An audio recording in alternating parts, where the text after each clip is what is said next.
किसी भी शिक्षक को 200 रुपये अगर प्रति घंटे करके दिया जाए और उसे 800 रुपया ही मिले तो क्या यह न्याय संगत है?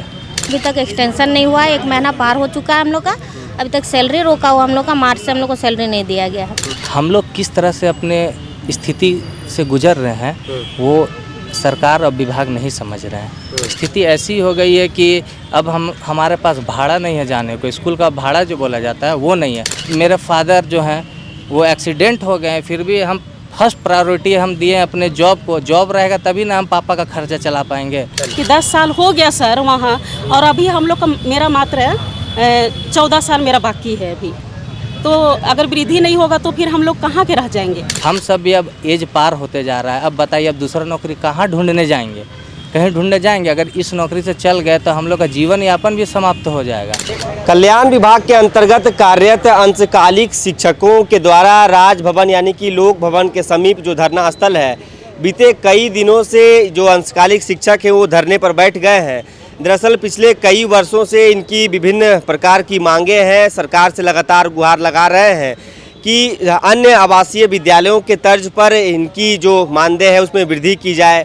कोर्ट का जो आदेश हुआ है इनके विषय में उसका सही तरीके से पालन किया जा सके ताकि इनकी गुजर बसर अच्छे तरीके से हो सके। राज्य के अलग अलग ज़िलों से शिक्षक यहाँ पहुँचे हैं। इससे पहले हमने आपको ये खबर दिखाई थी कि पारा शिक्षक भी यहीं नागाबा खटाल के पास पहुँचे थे। वो भी लगातार कई वर्षों से सरकार से ये मांग कर रहे हैं कि उनकी भी मानदेय, उनकी भी वेतन में बढ़ोतरी की जाए। अब अंशकालिक शिक्षक धरने पर बैठ गए हैं। समझने की कोशिश करते हैं कि आखिर ये नौबत क्यों आई है, क्या समस्या है, और कल्याण विभाग के जो मंत्री हैं चमरा लिंडा है उनसे कुछ आश्वासन मिला है कि नहीं, क्या समस्या पहले आप ये बताइए। समस्या ये है सर कि हम लोग करीब 10 साल से लगातार हम लोग आवासीय विद्यालय कल्याण विभाग में हम लोग कार्यरत हैं और हम ही लोग के बदौलत से झारखंड में जितना भी स्कूल हैं सभी स्कूलों में 100% रिजल्ट हो रहा है। सरकारी शिक्षक नहीं के बराबर है और हाईकोर्ट का भी आदेश है कि सीधे हम लोग को पहाड़िया जनजाति के अनुसार हम लोग को मानदेय करने का आदेश दिया गया है। लेकिन सरकार बार बार हम लोग को नकार रही है, बोलती है कभी करेंगे। इसी कारण हम लोग का लेट हो रहा है और हाईकोर्ट के आदेश का डायरेक्ट पालन है कि हम लोग का 60 साल और पहाड़िया जनजाति के अनुसार हम लोग का आदेश करने का किया गया है। कौन से विद्यालय में आप लोग अभी पढ़ा रहे हैं? अभी हम गवर्नमेंट +2 जेल रोड रांची में हैं, फिजिक्स में हैं। एक +2 शिक्षक है फिजिक्स में, हम लोग क्या 200 रुपया वेतन मिलता है सर, बहुत ख़राब स्थिति है। एक +2 लेक्चरर का 200 रुपया में क्या होगा। अच्छा, आप +2 में पढ़ा रहे हैं? जी। फिजिक्स का क्लास लेते हैं? जी। 200 रुपया पर घंटी आपको मिल रही है। 10 साल में किसी तरह की कोई बढ़ोतरी नहीं हुई आज तक। अच्छा, इस विद्यालय में किस किस कैटेगरी के छात्र पढ़ते हैं? जी, मेरा जो विद्यालय है government BC +2 Jail Road Ranchi में, इसमें BC स्कूल के बच्चे पढ़ते हैं और उसके अलावा बुंडू में है, तमाड़ में है, सब ST SC माइनॉरिटी के बच्चे हर 2400 जिला में पढ़ाई करते हैं। रेसिडेंशियल स्कूल है, सारा चीज़ फ्री चलता है। अभी स्थिति ऐसा हो गया है कि अभी उन लोग का खाने का अलावा कुछ नहीं बचा है। उन लोग पढ़ाई पूरी तरह से चरमरा गई है, पूरी तरह एकदम स्थिति खराब है। सरकार का थोड़ा सा भी इन लोग को ध्यान नहीं लग रहा है कि शिक्षा कैसे किया जाए, कोई ध्यान ही नहीं, सुधार किया जाए, कोई मतलब ही नहीं है। आप कौन से विद्यालय से मास्टर साहब? हम बुंडू से हैं। बुंडू में? क्या विद्यालय का नाम?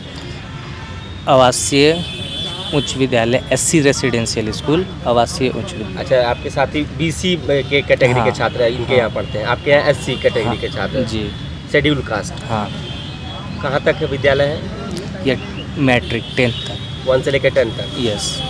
अच्छा, कितने वर्षों से आप पढ़ाई कर रहे थे? हम लगभग अब मेरा ये 3रा वर्ष हो रहा है। 3 वर्षों से? हाँ।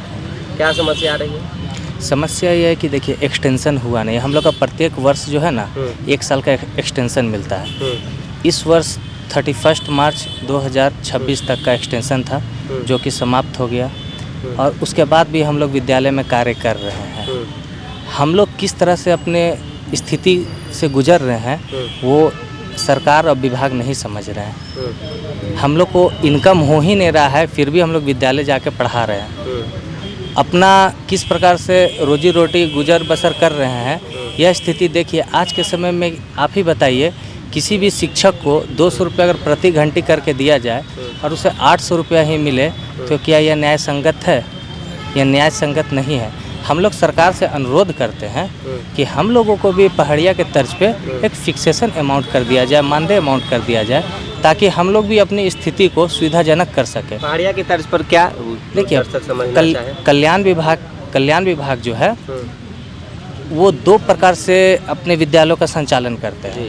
एक पहाड़िया विद्यालय उनके अंतर्गत आता है, एक कल्याण आवासीय विद्यालय उसके अंतर्गत आता है। इसमें आप लोग हाँ, हम लोग आवासीय विद्यालय के अंतर्गत सारे शिक्षक आते हैं, जो कि अंशकालीन शिक्षक कहलाते हैं। घंटी आधारित के तर्ज पर हमें 200 रुपये प्रति घंटी दिया जाता है। अब एक्सटेंशन भी हम लोग का नहीं हुआ है।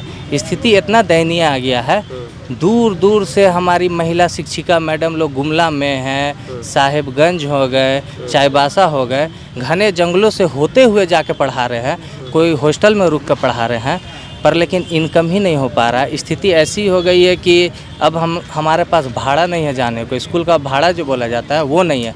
अगर सरकार से हम गुहार करते हैं तो देखिए, हम निगेटिविटी के में नहीं जा रहे। आंदोलन जो हमारा किया गया है वो निगेटिविटी के लिए नहीं है, पॉजिटिविटी के लिए है। बस हम सरकार से यही चाहते हैं कि हम लोगों का मांग जो है कि हम लोगों का 200 रुपये जो प्रति घंटी है उसको आप कुछ घंटी के दर में वृद्धि नहीं, आप एक फिक्सेशन अमाउंट कीजिए। पहाड़िया को आप वही संचालन के रूप में पहाड़िया विद्यालय में जो पढ़ा रहे हैं उनको कितना मिल रहा है? पहाड़िया विद्यालय में जो पढ़ा रहे हैं उनको जो है हाई स्कूल में 60,200 समथिंग का अमाउंट मिल रहा है। और जो 1 to 5 है उनको 46,000 समथिंग का अमाउंट मिल रहा है। ठीक ना, मतलब अगर देखा जाए एक वस्तु स्थिति, तो हम लोग भी जो है मैट्रिक लेवल से लेके पीजीटी लेवल तक के हैं। तो क्या आप ही बताइए सर, 200 रुपये प्रति घंटी क्या न्याय संगत है हमारे लिए? नहीं है सर। तो हम संघ की ओर से यही बोलना चाहते हैं कि सरकार को यह देखना चाहिए कि अगर न्यायालय द्वारा आदेश पारित किया गया है तो उस आदेश का पालन करते हुए हमें भी सुविधाजनक कुछ मूलभूत सुविधाओं को प्रदान करते हुए हमारे मानदेय को एक सुनिश्चित किया जाए, ताकि इस मानदेय को सुनिश्चित करने के साथ साथ हम सब भी अब एज पार होते जा रहा है। अब बताइए, अब दूसरा नौकरी कहाँ ढूंढने जाएंगे? कहीं ढूंढने जाएंगे? अगर इस नौकरी से चल गए तो हम लोग का जीवन यापन भी समाप्त हो जाएगा। तो देखिए, जितने भी हमारी महिला शिक्षक आई है, अपने छोटे छोटे बच्चों को छोड़ के आई है, घर द्वार छोड़ के आए हैं। खुद मेरे फादर जो हैं वो एक्सीडेंट हो गए हैं, फिर भी हम फर्स्ट प्रायोरिटी हम दिए अपने जॉब को। जॉब रहेगा तभी ना हम पापा का खर्चा चला पाएंगे। बस यही मेरी मूलभूत मांग है जो कि आपके द्वारा सरकार तक पहुँचे, और हम चाहते हैं कि सरकार इसको पूरा करे। धन्यवाद।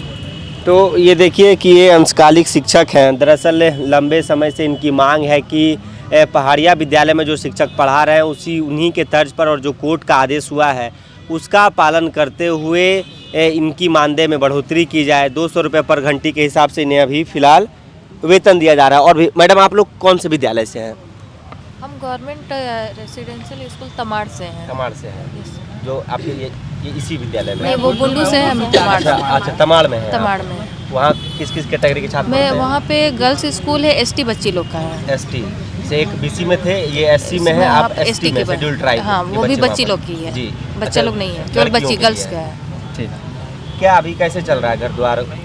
सर बहुत मुश्किल हो रहा है, रोज़ यहाँ से आना जाना हो रहा है, बहुत मुश्किल से चल रहा है। किसी तरह बस जा रहे हैं आ रहे हैं, बहुत ज़्यादा दिक्कत हो जा रहा है हम लोग को तो आने जाने में। घर वाले बोल रहे होंगे कि हाँ क्या कर रही हो कुछ, हाँ जाने आने में घर से ही पैसा मांग के जा रहे हैं आ रहे हैं, तो उन लोग को भी दिक्कत हो रहा है कि जॉब तुम कर रही हो, पैसा हम लोग को देना पड़ रहा है, तो वो दिक्कत आ रहा है।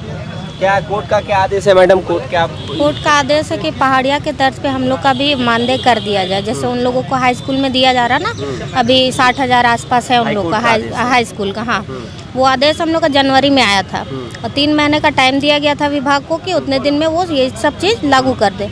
लेकिन अब तक कुछ भी नहीं हुआ, अभी तक एक्सटेंशन नहीं हुआ है। 1 महीना पार हो चुका है हम लोग का, अभी तक सैलरी रोका हुआ हम लोग का। मार्च से हम लोग को सैलरी नहीं दिया गया है और सब दूर दूर से आते जाते हैं। हम मूरी से आ रहे हैं, वहाँ से हमको डेली तमाड़ जाना रहता है। डेली हम भाड़ा 200-300 रुपये खर्च करके डेली जा रहे हैं। हाँ, मेरा स्कूल तमाड़ में, हाँ सेम स्कूल में है। अब मूरी से डेली हम रांची आते हैं, रांची से वहाँ हमको डेली इतना भाड़ा लग रहा है, उसके बावजूद 2-3 महीना से सैलरी रुका हुआ है हम लोग का। बहुत दिक्कत हो रहा है इस चीज़ के लिए, जबकि कोर्ट का आदेश आ गया उसके बावजूद नहीं माना जा रहा हम लोग का मांग। कितने वर्षों से पढ़ा रही हैं? हम 3 साल से। आप लंबे समय से पढ़ा रही हैं? कितना? थोड़ा सा आगे इधर।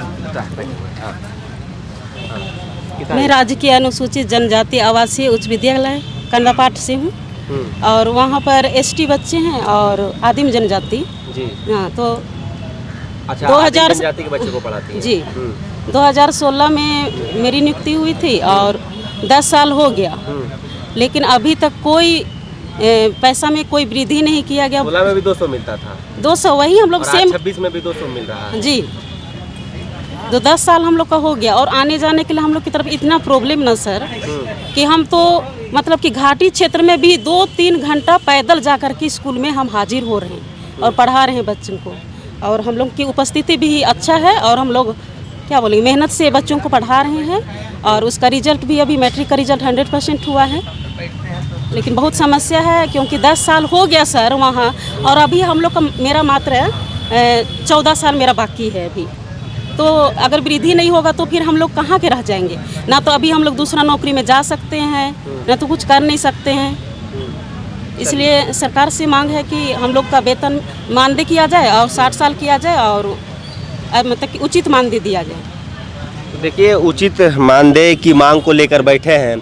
इनकी बातों से आप समझ रहे होंगे कि जो एसटी, एससी, आदिम जनजाति के जो बच्चे हैं उन्हें ये पढ़ाई करवा रहे हैं और सरकार से इनकी यही मांग है कि जिस प्रकार से अन्य आवासीय विद्यालयों में, पहाड़िया विद्यालयों में जो शिक्षकों को वेतन दिया जा रहा है उन्हीं के तर्ज पर इनकी वेतन में वृद्धि की जाए।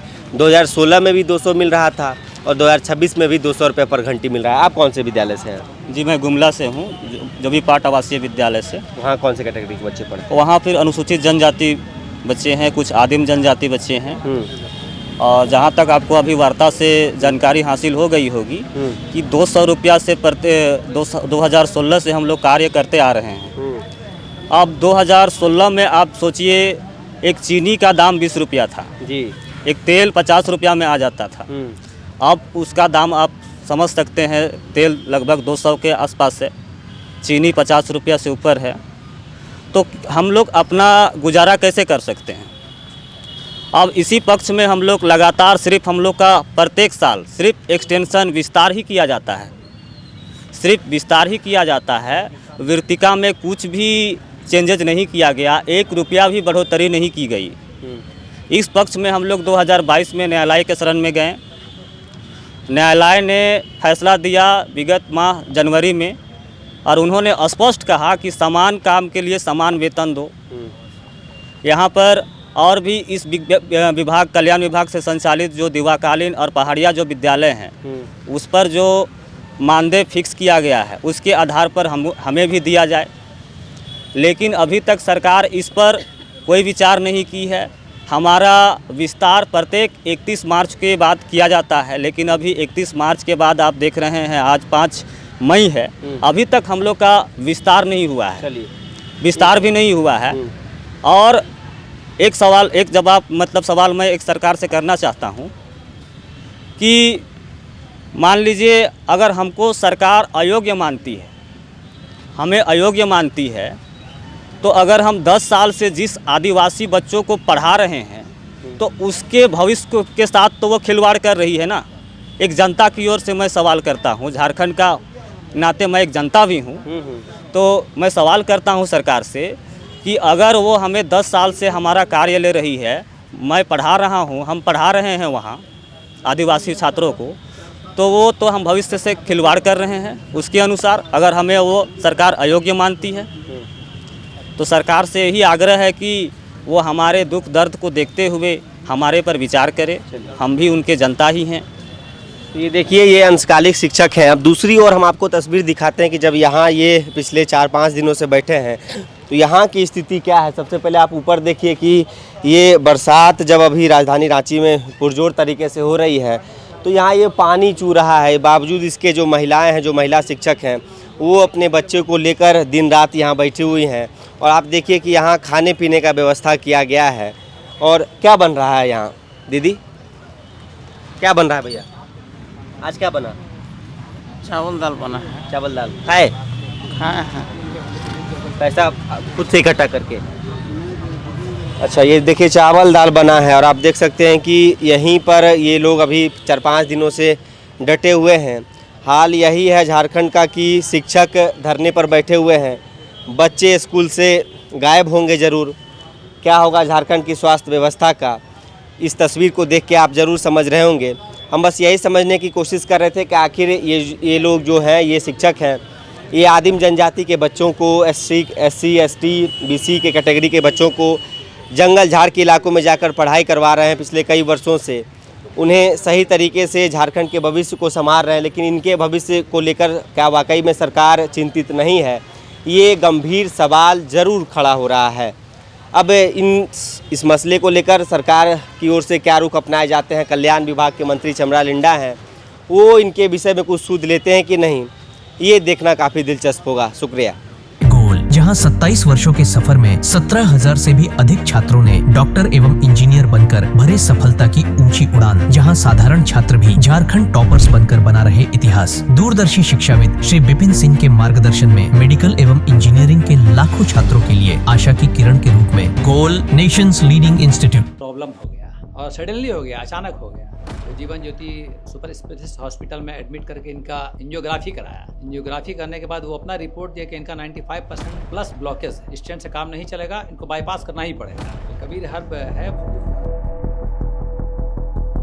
जब यहाँ पहुँचे फर्स्ट टाइम में इनको दिखाया तो माशाल्लाह रिपोर्ट बहुत बढ़िया है। 1 सप्ताह अंग्रेजी दवा चलाना है, उसके बाद दवाई बंद कर देना है।